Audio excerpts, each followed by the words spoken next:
Hello and welcome. My name is Shasta Roberts, and welcome to another week of my book club while we read my book, Stronger Than Your Excuses. So, welcome back. Thanks for joining us, and let's get started. This week we are reading excuse number 8, Financial Security. Let's go. I never learned how to budget finances. I was not taught how to effectively handle my finances so I could have a prosperous future. I don't know about you, but my high school never required a class about my own personal finances. What this class should consist of might look different for everyone. I think it needs to have a good rundown of a lifestyle money program like Dave Ramsey teaches. Save money, pay in cash, and live as much as possible debt-free. Instead, what happens is we graduate from high school or college and take whatever finance information we have and piece it together to make a plan for our own personal finances. Most people never talk about finances. It is one of those no-no subjects. The problem is, kids need to talk about it. They need to learn about finances before they are head over heels in debt with no way to get out but bankruptcy. Honestly, all adults need to talk about it too. We need to hold each other accountable for the debt problem of our country. We cannot expect the government to be debt-free and have a good budget with the trillions of dollars they spend, when we cannot even budget the thousands of dollars we spend. I do feel like finance talk is coming more into the light and starting to be accepted. The new generations are seeing how great life is when you are debt-free. More and more people are putting themselves out there and talking about their finance challenges. People are living in tiny homes to save money and not racking up debt. There is a reason Dave Ramsey's show is so popular. Right now, for all those people who hide their financial problems, let them out. Ask for help. Seek help. There are so many resources out there to help you win over financial freedom. Read a book. Listen to a podcast. Take a workshop. We are in financial hurt as a country, but you don't have to be in your life. You make the choice where your money goes. No one else does for you. Other countries live a much simpler life. We don't need all these convenience items that we put on credit cards because it's the latest, greatest thing. What if we stop trying to outdo each other with our things and stuff we have? What if instead we lived our own lives? I know my kids don't need all the things they have, nor do I need the big fancy house or nice car. If my kids had a choice to pick things that would make them happy, it would be simple for them. It's things like us playing Legos together, family game nights, or playing house. They don't need the newest and greatest toy on my credit card for them to love me. They just need me, 100% and engaged. This was not always my mindset. I don't come from a family of abundance. We had what we needed, and we still had a lot more than most. I never grew up with the latest, greatest toy. We didn't need fancy, expensive toys. What I remember as a kid were the trips we would take as a family. My dad was born and lived a lot of his childhood in Southern California. Almost every year, we took a trip. We would alternate our trips between my mom's family in Montana and my dad's family in California. While we were visiting California, we would get to go to Disneyland every single trip. I know my parents didn't really have the money, but they made it work. I know for a fact my parents did not have a credit card while I was growing up. My mom was the one who did all the finances in our house. She was good about moving around the bills and would pay a bill late to be able to afford to spend money on us kids if needed. Other than that, I cannot say anything more about my parents' finances since we never talked about it. How to correctly budget and pay bills was never taught to me, even by my parents. If I was never taught by anyone, how am I supposed to get it right the first time? I had a big learning curve when it came to finances. All I knew was what I saw or randomly heard. I heard people talk about how you needed credit. I didn't know what credit was or how it was tracked. I just knew you needed credit. I was told the best way to get credit was with a credit card or a car loan. As soon as I graduated, I was told to start earning credit then as a college student, so I would have some credit when I graduated.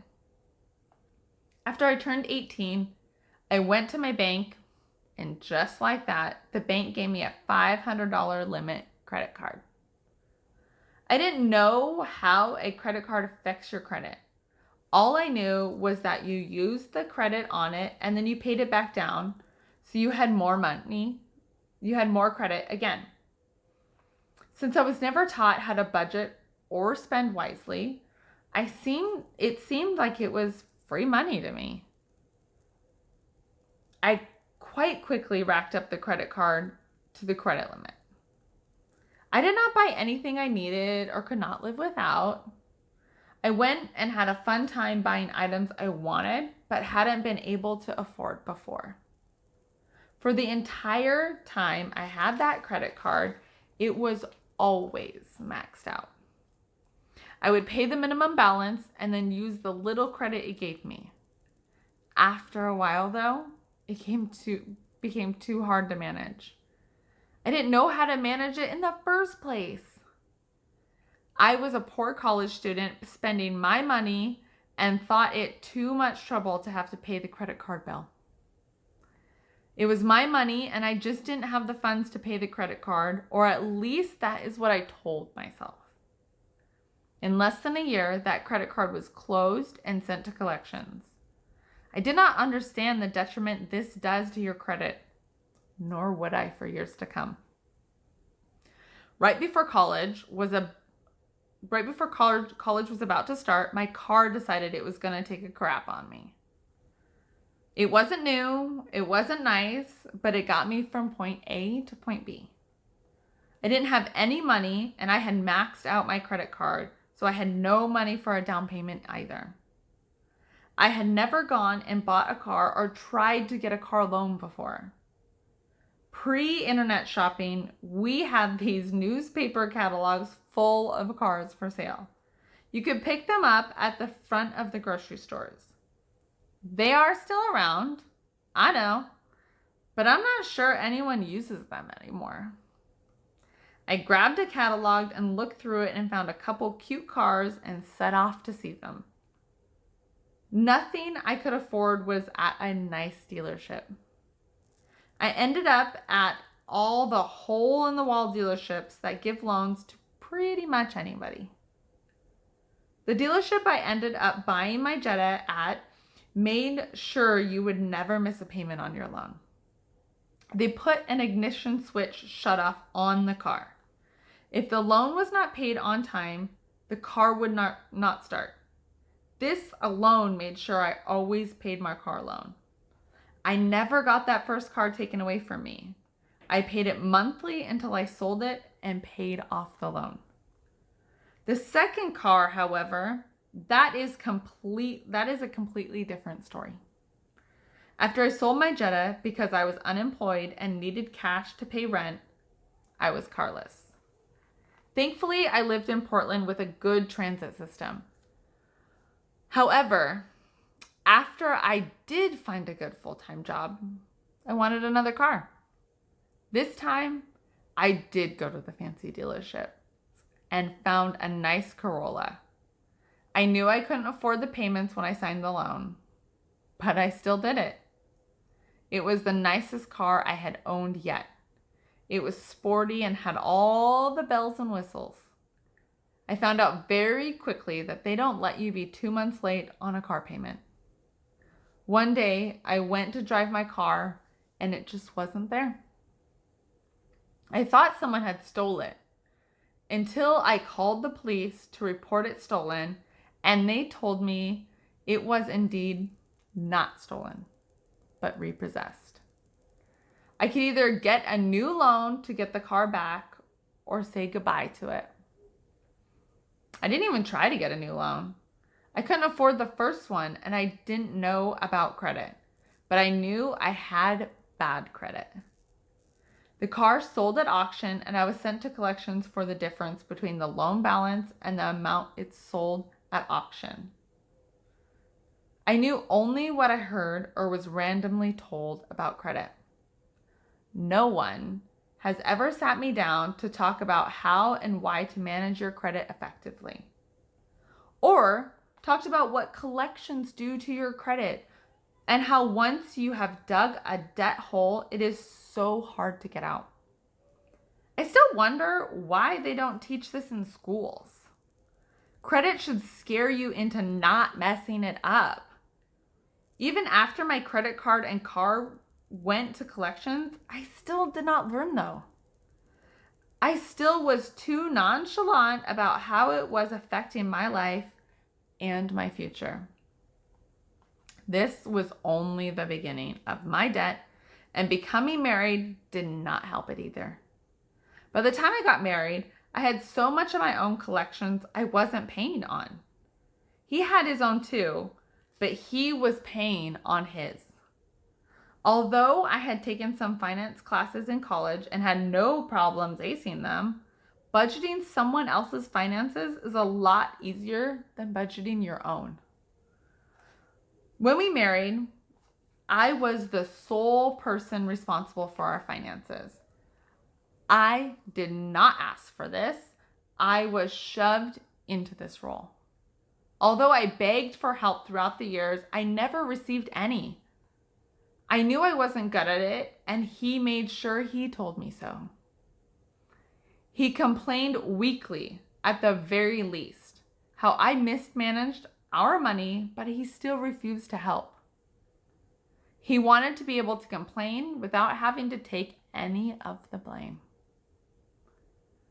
Regarding finances, you name it, I have gone through it, everything but bankruptcy. I've been through bounce checks sent to collections, student loans not being paid, utilities turned off because the bill wasn't paid, all yes. The thought of ever owning a home or being debt-free was a thing of the past.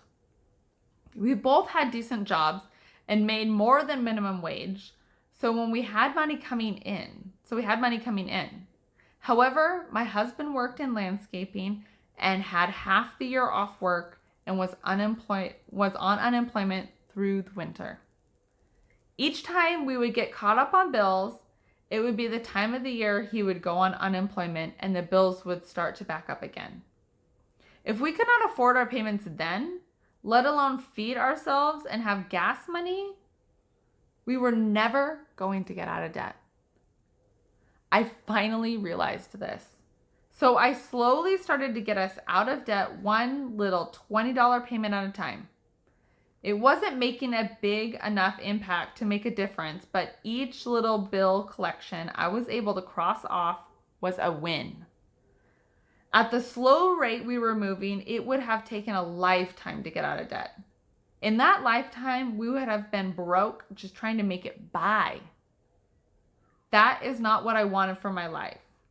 That is not what I wanted for my kids' lives. So, when a door opened to consider moving back to my home state, I took the opportunity and jumped at it. A bright new pathway opened in front of us, and even though my husband did not want to take the leap at first, I was ready. We moved to Washington to start a new life away from Idaho. Washington offered free babysitting with my mom and better paying jobs for the both of us. Although the cost of living is higher in Washington than Idaho, the average wage helps compensate for it. Idaho's minimum wage is still the federal minimum wage, whereas Washington's is still the highest minimum wage in the country. Washington was a new fresh start and a start of our finances going uphill. I found a job before we moved, and it didn't take long for my husband to find a job either. He had always been a good hard worker and eager to do his part in financially taking care of our family. Surprisingly, rent was the same in our small town north of Seattle as it was in Idaho. We were able to find a small house to rent that wasn't the most ideal, but it was cheap. It was cheaper than Idaho, but also smaller than our Idaho rental as well. We didn't care. It afforded us more money to put toward debt monthly. This house gave us the freedom to get out of our collection debt. Within the 2 years we lived in that house, we were able to finally afford to not only have extra money to have a life, but also we were able to pay off our collections. Once we were finally no longer being sent to collections and receiving debt collector calls and statements in the mail daily, I turned my focus on our student loans. I learned about a debt consolidation program where your monthly payment is based on your income, where instead of having 5 different loans, you were paying on one. It was consolidated down to one with a manageable payment. This was where we started to prosper. Finally, there was a light at the end of the tunnel. We might be paying on our student loan debt till the end of time, but we finally had a manageable budget. I could never get this far without learning what credit is and how to maximize it. I didn't take a class, but just started one by one contacting the credit bureaus and finding out about the process to fix my credit.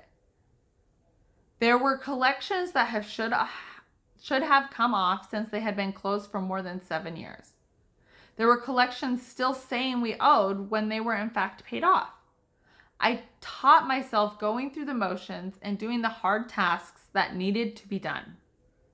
There was no creditkarma.com when I started to clean up our credit. I had to pull our credit from all 3 credit bureaus and fix them one by one. Before this time, I had never checked my credit. I had destroyed my credit without even pulling it up to see what it looked like. Now, if you aren't checking your credit at least once a month, you might be a little old school. It used to not be so easy, but now there's no excuse. Not only are there free credit monitoring websites, but most banks or credit cards will help you keep track of it. I was afraid of my credit before I even knew what it was. I knew I had destroyed it before I even made a relationship with it. Don't be afraid of your credit score. Find out what it is and go from there. What will make it better and how are you going to get there? I wish someone would have walked me through all this when I was younger. It can be complicated, but once you understand what is tracked and counted, it makes life more enjoyable because you have more control. In America, your credit is a big determination of your life. Employers pull your credit. Rental agencies pull credit. And when you finally want to own something like a car or house, your credit is pulled again. Your credit matters more than you think it does. And the biggest take home I have learned is it doesn't change overnight. So, work hard to keep it in good standing because it takes 7 years to correct neglect. It's been a long haul to get where I am today. A place where I care about my finances and what happens to them. I care about being debt-free and have put myself on a path there. I'm done living in debt and want to be now debt-free and finally start thinking about how I'm going to have money coming in during retirement. I'm still young and cannot bank on Medicare being available when I retire. I want to be able to actually retire before Medicare's retirement age. I want to have income coming in from other sources that I can live off. I want to be debt free, own my house and car so I won't need much money coming in monthly to live off. This is still something I need to learn more about and start planning for. At all my jobs, I have had retirement options. Sometimes I've taken the opportunity and sometimes I've decided against it. Anytime I would move jobs where I had to start a new retirement account, instead of just moving the money, I would take it completely out and pay a bill with it. I use my retirement accounts as more of a savings account than a retirement account. To this day, I have yet to save for retirement. I have a small retirement account through my current job and I plan on keeping it. But it won't get me past a couple months of retirement at this point. I am still young, but I still needed to start 10 years ago. My dreams for retirement are big. Big ones where I don't stay home, but get to travel the world and have the income to do that. When I am home, I want to be able to treat myself to a lunch date and a movie whenever I want to take my grandkids out on a date because I'm able to. I want to live in abundance of happiness and a stress-free state when I retire, and the planning needs to start now. I've worked incredibly hard to set myself and my life up on a better financial path after all my mishaps. After everything I and we as a couple have gone through financially, just imagining what a divorce would do to me financially now and for the future is scary. Most divorces don't leave you at the peak of your financial prosperity. Divorce is expensive to say the least, not including you take two combined incomes with one set of bills and change it into two separate incomes paying the same bills separately. In most cases, divorce puts you in a hole or at least makes you start at the bottom again. I've been there, down at the bottom when you don't have money for even a down payment on a car. We could barely afford to buy our house with two incomes. How could I possibly afford to buy one on my own or even afford rent on my own? I live north of Seattle, which means it's not a cheap place to live, not to rent or buy. Both ends are outrageously priced. It's okay if you have two incomes, but I do not live in a place where it is easy for single parents to be stable. After getting everything squared away with our finances, I would have to start anew. I haven't lived in an apartment since college. For over 10 years, when we were renting houses. I don't want to have to live in an apartment again. Not that it's a bad thing when people do, but I love living in a house and having a yard, even if I'm renting. I have pets, dogs, and chickens. They have nowhere to go if I live in an apartment. To be able to afford to rent a house, I would have to look for a full-time job. Even though I make good money, I only work 30 hours a week. If I tried, I could make more money and work more at a more prestigious job. That's not my dream, though. Balancing our finances has afforded me to work only while the kids are in school during the day. I've been able to be with the kids when they're off school. This is not even my full dream. If I had my choice, I would be working from home in my own office. That dream isn't unrealistic at this point, but being a single parent would make it not completely unrealistic, but much harder to obtain. I'm not sure if I'm ready to put my dreams on hold to be happy. I can have my dreams without being completely satisfied with life.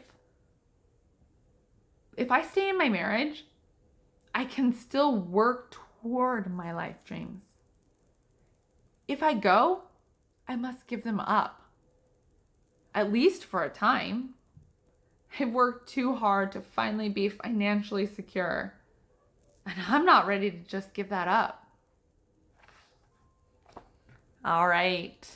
There is another chapter of my book, Stronger Than Your Excuses. Thank you for joining me for another day of our book club. Make sure you like this video and leave me a comment so I know what you think of the chapter. Also, make sure you hit that subscribe button and hit that notification bell because that'll notify you next time I post a video next week of the next chapter. So I will see you guys next week for the next chapter. Thanks for joining me. My name is Shasta Roberts and this is my book, Stronger Than Your Excuses. Bye.